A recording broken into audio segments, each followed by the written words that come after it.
Hello, you fabulous interior design professional. Welcome to the business of design. I'm really glad you're here. I know I say that every time, but can it be true? It can be true.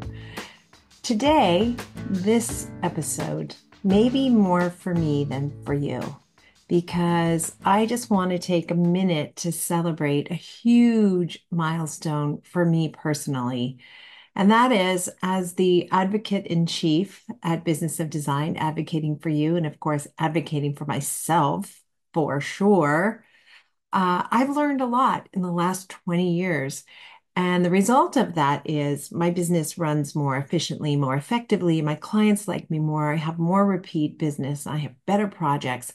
I have more confidence. I can talk clients into buying the expensive thing they thought for sure they would never spend the money on. There's just a million things that are better now, 20 years later, than they were when I launched Business of Design. And I had, I don't know, a handful of steps that I was sharing with the public at that point. The milestone is this: a new book, a new Business of Design book, not a rehash of an old book, not the same books that everybody has relied on all these years that are still completely viable and wonderful. But this is the result of 20 years in the business, 20 years of tweaking my systems so they get better. And the book is called Run Your Business, or How to Run Your Business. That's very different than how to run your projects. For how to run your projects, I use the 15 steps and there's 100 systems in there. But outside of those 15 steps, there are 100 systems that allow me to run my business. And I'm now looking at a finished version of the book, the hard copy of the book. We are waiting for our ebook version, so that's exciting. We've never had that before. And I will be recording the audiobook version as well. So it's kind of a big deal because it took about 2.5 years to write the book. It just was hard for me to distill so much into such a small space, a book. I want to tell you every story, and there's just not room for every story. But I thought if you'll indulge me, I would like to read you a couple of excerpts from the book. And I'm going to start with a foreword. Why not? It says, "Welcome to interior designers, decorators, stagers, landscapers, architects, and other creative professionals." When I launched Business of Design, I didn't dream that anybody would want to listen to me. Um, and share all the vulnerabilities I had in my business. And then I quickly realized, wow, there were other interior designers who felt the way I did. And then other decorators, other stagers, stylists, so many people, architects. We have flower designers who have been members for a period of time because it helped them. We've had a couple of lawyers who have joined Business of Design because our systems help them get more systems in their business. It's just been a really interesting ride and so many things I could never have anticipated. So this book is for you, but this book is also for me. I will not downplay the selfishness of embarking on this journey because I was drowning and I needed to save myself. Maybe you can relate to this. The foreword goes on to say, if you're reading this book, I know you're busy, likely putting in way too many hours and finding it difficult to create balance in your life. I know you feel isolated, wedged between clients and trades. I know you are frustrated and miserable when projects veer off course or don't turn out the way you want them to. I know you are willing to work longer hours, forego exercise routines, and limit family holidays just to keep those projects on track. I know some of you may even think money is not your primary motivation. You just want to create something beautiful and make your clients happy. I get it. Believe me, I do. Years ago, I began every project with the best intentions. I vowed to do whatever it took to make the client happy and avoid the mistakes of the past. But no matter how hard I tried, or how many hours I worked, or what I was willing to do, it never turned out quite as I hoped. I failed to realize back then that 80% of my job is running the business. Only 20% of the work is creative. I had it completely backwards. No wonder the benefits of being a business owner eluded me. And if that resonates with you, then I have some good news. Things are about to improve dramatically for you. They improve for me. And if they improve for me, I promise you they can improve for you. Let's talk for a second about the benefits of being a business owner. I don't know about you, but when I launched my business, I imagined that I would have flexible time. I could create my own schedule, which meant I could take the kids here and there wherever they needed to be. I would have time to get my hair colored, so I wouldn't have to go to client appointments with my gray roots showing. My nails would get done. I would get to my exercise class. I would have time for girlfriends. And what I found instead is that every single second of my life that wasn't obligated to be in one place was spent trying to catch up, trying to stay ahead of the ball that felt like it was rolling down the hill and coming for me, if you know what I mean. So the benefits of being a business owner did elude me. I pictured my father out golfing with his buddies for a whole day. How did they do that and have a full-time job? Why can't I do that? Why? I'm not even asking for a full day of golf, for goodness sakes. I'd like to hit my yoga class once in a while, if you know what I mean. And then what about money? For so long, I really was one of those people who thought money is not my primary motivation. My husband has a great job. This is just, something I'm going to do. And if I earn money, great. But really, what I want to do is make clients happy. Well, that's a very shallow pool. And eventually, I found myself exhausted from swimming in that nonsense. And I again failed to realize that it was the business aspect of running my business that was holding me back. It wasn't how I designed or my creativity. No client ever said, I'm really disappointed because you're not creative enough. But many clients said, this just doesn't make sense. Why is this project running in this order? Why is it taking so long? Where's my such and so? So running the business is a thing we must do. And I have said for years, 20 years ago, we said it's 80% business, it's 20% creative. And that sounded like really bad news to me when I first kind of stumbled on that.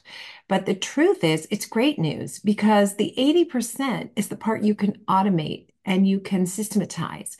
And once you do that, it doesn't require you to spend a lot of time on it. You can outsource some of it. You can love doing some of it because it's easy.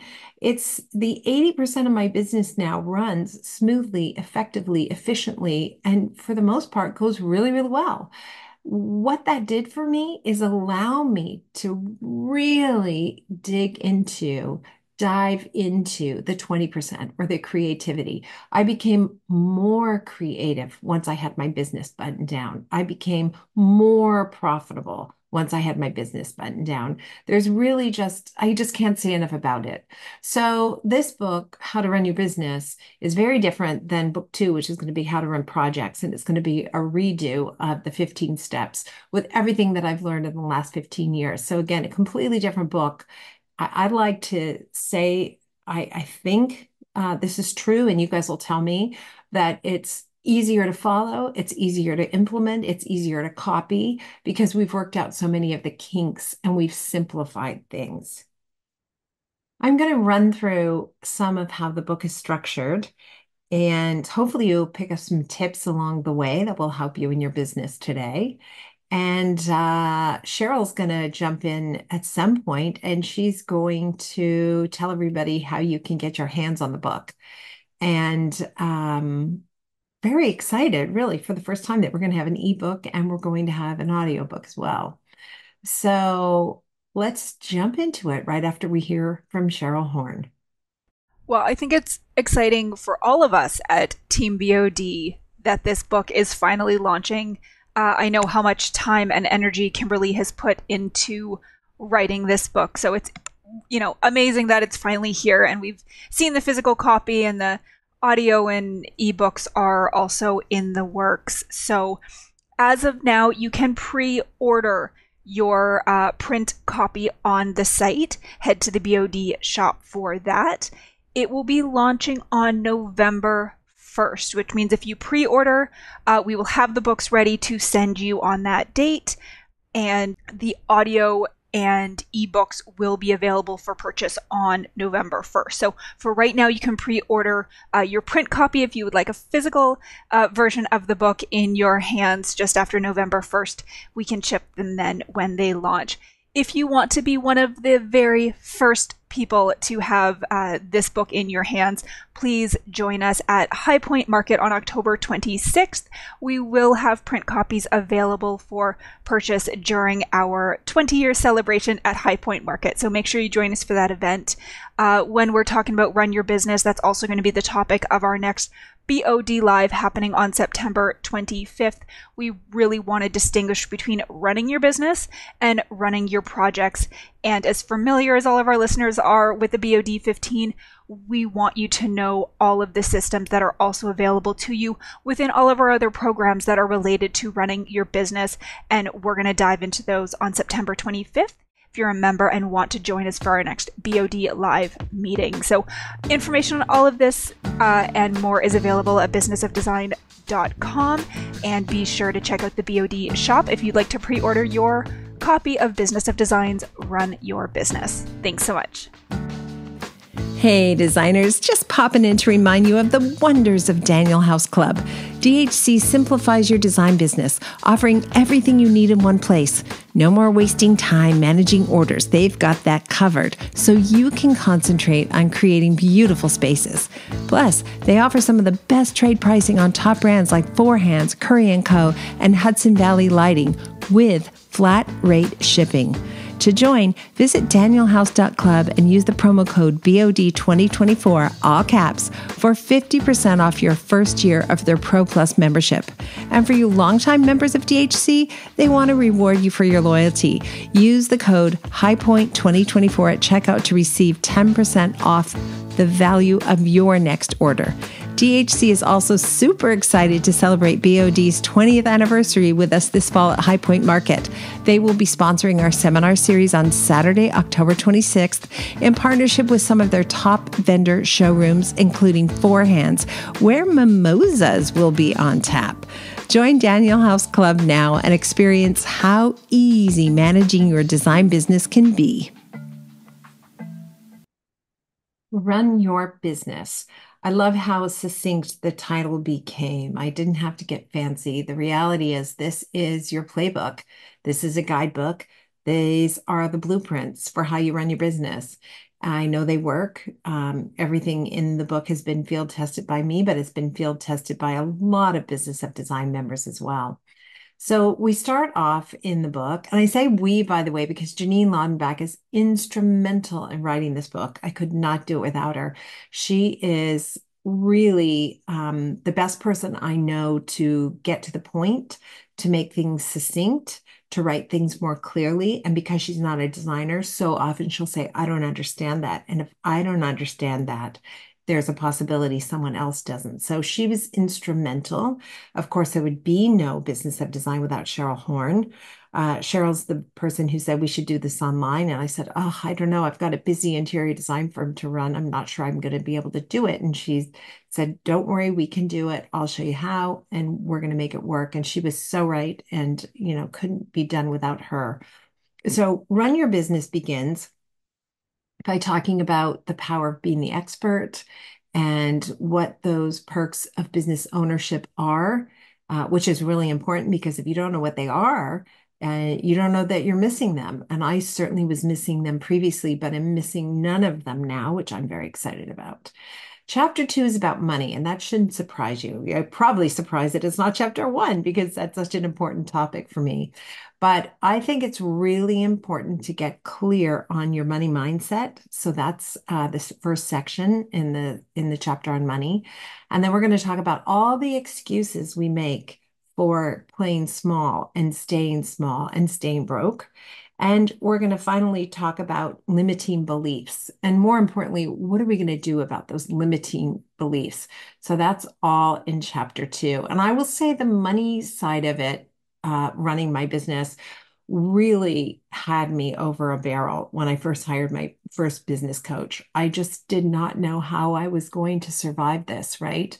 And let me give you an idea of what some limiting beliefs might be. I did believe that talking about money was crass or embarrassing, and how that translated, because every limiting belief becomes a pattern of behavior. And the pattern of behavior is actually what destroys your business. So I had this limited belief that talking about money was crass or embarrassing. And the pattern of behavior that developed in me to protect that limiting belief was that I would avoid any discussion of money if possible. And I would also play small and charge as little as possible so I would feel safe. I didn't have to step outside of my comfort zone. I had another limiting belief. Money is not the most important thing. I believe that. And actually, money isn't the most important thing, but the only people who really can be nonchalant about money are people who have money. Because if you don't have money, I grew up without money. And trust me when I tell you, if you have no money, money becomes a very important thing for all kinds of reasons. But that idea that money's not the most important thing was sort of smug on my part. And the pattern of behavior it created is that I made excuses for why my business didn't make a lot of money. It allowed me to make those excuses. I don't need to make money right now. My kids are little. I've got TV that I'm doing on the side. My husband makes good money, so I'm going to allow him to worry about paying the bills, and I'm just going to grow my business with sweat equity. You might have a limiting belief that if you ask for too much money, no one's going to hire you. And your pattern of behavior might be something like you'll keep your fees low, even though you know you should raise them in order to entice anyone to hire you. You might also develop a pattern of behavior that you continue to work with clients who have small budgets and only hire you to do the minimum work. Some people have a limiting belief that because I live in a small town, no one's going to pay for design services around here. So your pattern of behavior becomes you keep your fees low, even though you know you should raise them, and you negotiate with new clients when they want to hire you. So you state your fees, and the client says, and that seems like a lot. And you go, well, okay, I can lower it because, we live in this small town, etc. So those limiting beliefs aren't the problem. The problem are the patterns of behavior that we build around the limiting beliefs. So we want to uncover those and get rid of those once and for all. And we do that by recognizing our value and our worth, which is often talked about in such a theoretical way. So I want to make sure in this book, we're not going to talk about that in a theoretical way. I'm going to walk you through what it looks like to be a commodity versus what it looks like to be an expert. We're going to talk about how to identify the services, benefits, and value that you bring to each and every client. And you're going to develop your own value statement, which is not, again, based on theory, but rather based on information that's going to be highly attractive to your client, right? Because the point of all of this is to build a business profile that attracts your ideal clients. So you build the kind of business you want to build, and then you live in a world where, as the boss, you do experience the very perks that you thought about when you first started out. In chapter 4, we're going to get into the systems because systems are the solution. Why do I need a written, repeatable process? What's that going to do for me? And how am I going to make that happen? And the answer is you're going to make it happen by copying our systems. And I promise you, it's going to be the easiest thing you've ever done. We're going to move into the next part of the book, and we're going to talk about 3 important things: your ideal clients. And we're going to talk about how you pre-qualify those clients, how you qualify those clients, how your fee is your brand. Please, people, don't tell me you're a high-end designer and then tell me your fee and it's super low. No bueno. So we're going to talk about all that. We're going to talk about your ideal trades, as I said. Who are those people who consistently polish your halo, right? We don't want trades who make us look bad to our clients or throw us under the bus. That's not going to work.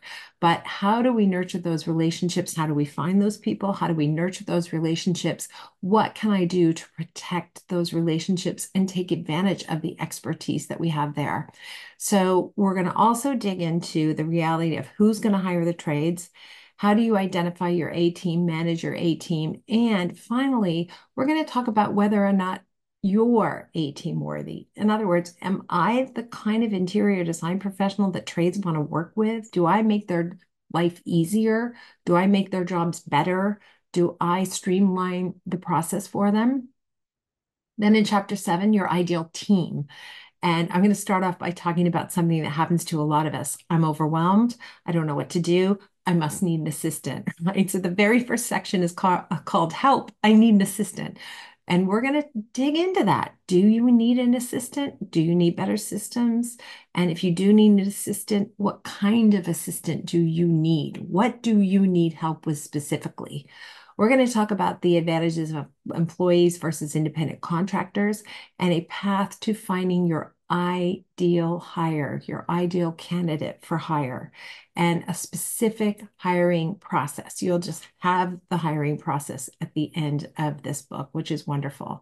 And the third section of the book is all money mechanics. How are you going to get paid?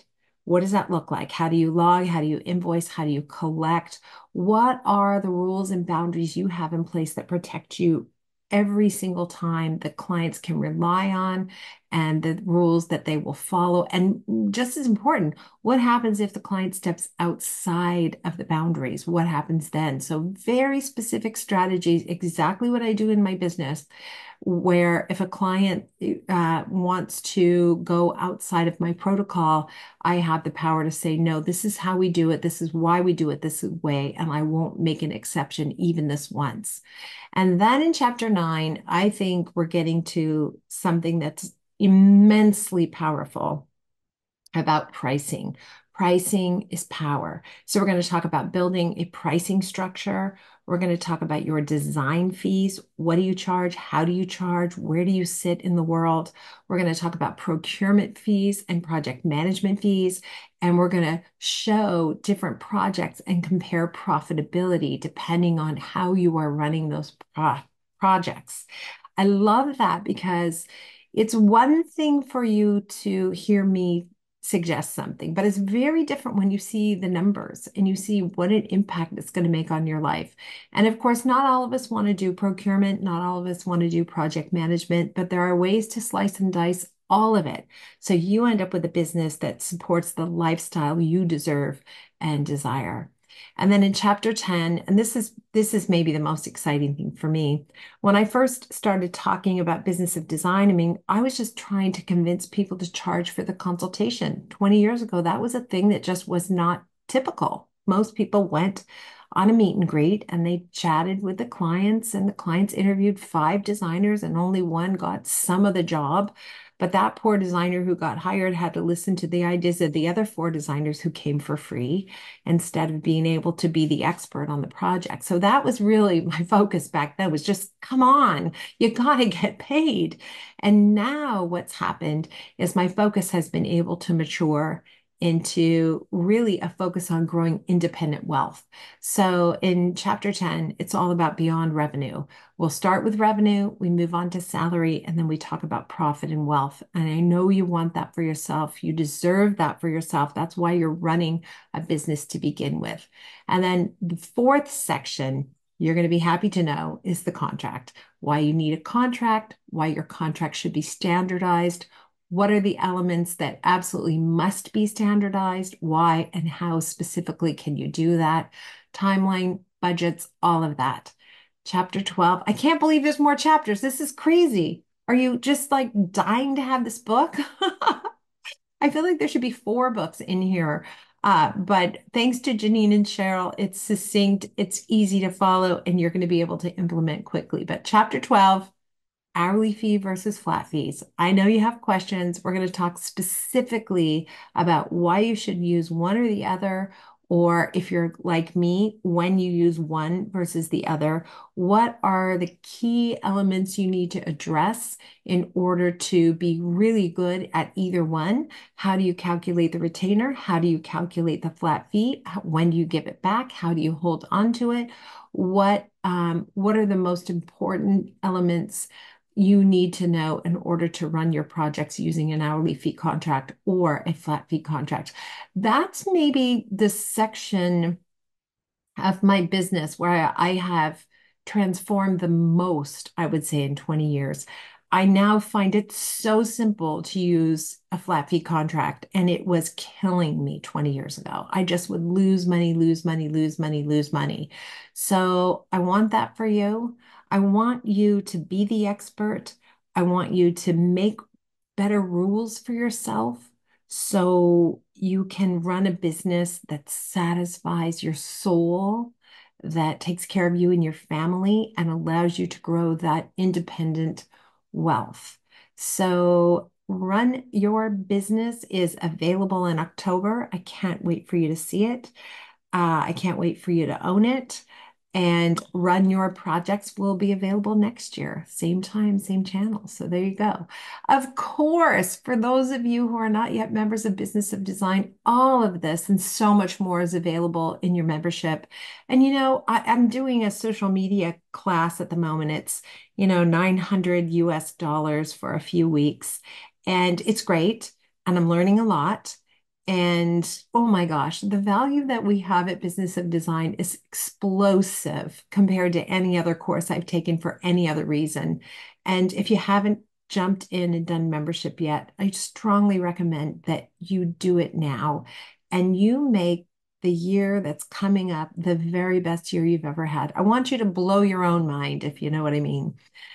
Anyway, thank you for indulging me. I just wanted to take a minute to celebrate the completion finally of Run Your Business, which has been over 2 years in the works. As I said, I'm very proud of it. And I I'm very proud of the work we do here at Business of Design. I really am. Thank you so much for being here, and I hope to see you at High Point to celebrate Business of Design's 20th birthday. I'll be there.